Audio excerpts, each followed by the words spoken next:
oh man, Rakugo just has to stop, ending so abruptly.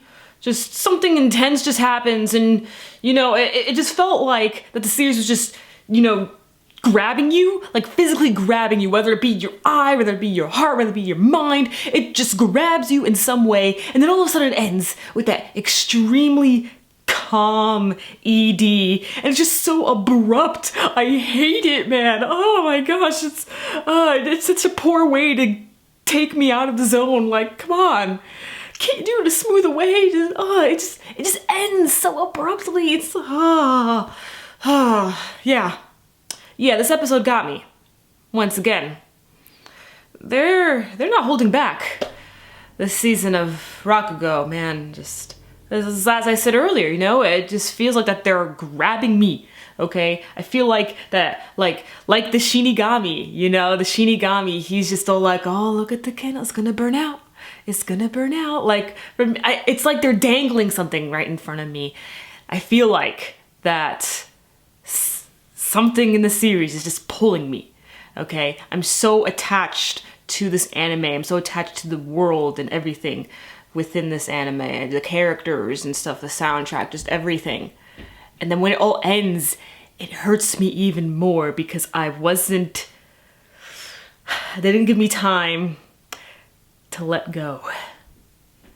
Okay, I think I can begin this review. We find out that the boss has been sent to prison for 6 years, so Shin-chan will be in middle school during that time when the boss is released from prison. And then we have it to where Yakumo admits that he wants to die doing Rakugo. And I'm happy to hear him say that, like, die doing something you love. That sounds fine with me. And we all know that Yakumo's gonna die. We just don't know when. Again, that's another thing they keep dangling at us. They're like, oh, you think he's gonna die here? He might, but you don't know that. No. Like every single time they keep on dangling Yakumo's life right in front of our faces. They did it at the end of this episode. And I want him to die happily. I want it to be a happy death. Of course I'll still be sad when he passes away, but if he's happy while he's dying, then that's fine with me. He's satisfied with everything, no more regrets, everything will be fine. But he keeps on getting put into these tragic situations, and then I freak out. Oh man, I hate it when they do that to me, man. Like, come on. So Yakumo, he's over at the prison performing, and in the performance he sees Miyokichi once again, and he's still acting out the Rakugo as planned. He was able to finish it too, so that's fine, but it's like he was speaking to Miyokichi. He could actually hear her voice, and he was speaking to her, being just all like, you stole everything from me. And like the character that he was portraying, he freaked out when the incense was all out, wanted to speak to her again.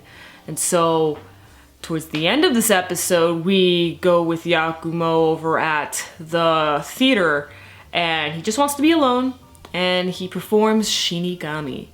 More towards the end of the Shinigami, he doesn't perform the entire thing. And I was really scared at that moment, because if he were to die at that moment, before he saw Sukeroku, before the fire, he would die the way he wanted, which is doing Rakugo. But it's just the tension in that scene, it was very unsettling. It wasn't the death that I wanted for Yakumo. And so when the candle burnt out and Yakumo fell over, I was scared. I was like, oh my god, he's dead. The man's dead. But then we see Sukeroku, and I'm just like, is he in purgatory again, or is he seeing things? That's the thing with Rakugo. You never really know what part of it could technically be purgatory or what part of it is actually an illusion. You really don't know. I mean, they speak about heaven and hell a lot in Rakugo, specifically, hell. So I presume that they also want us to assume that there is a purgatory. And with Sukeroku, he was having a chat with Yakumo and stuff, and Yakumo was saying how his Rakugo can never be the same, and just his voice when he was talking to Sukeroku. Oh man, that got me so much. He was trying so hard to speak. Just to speak.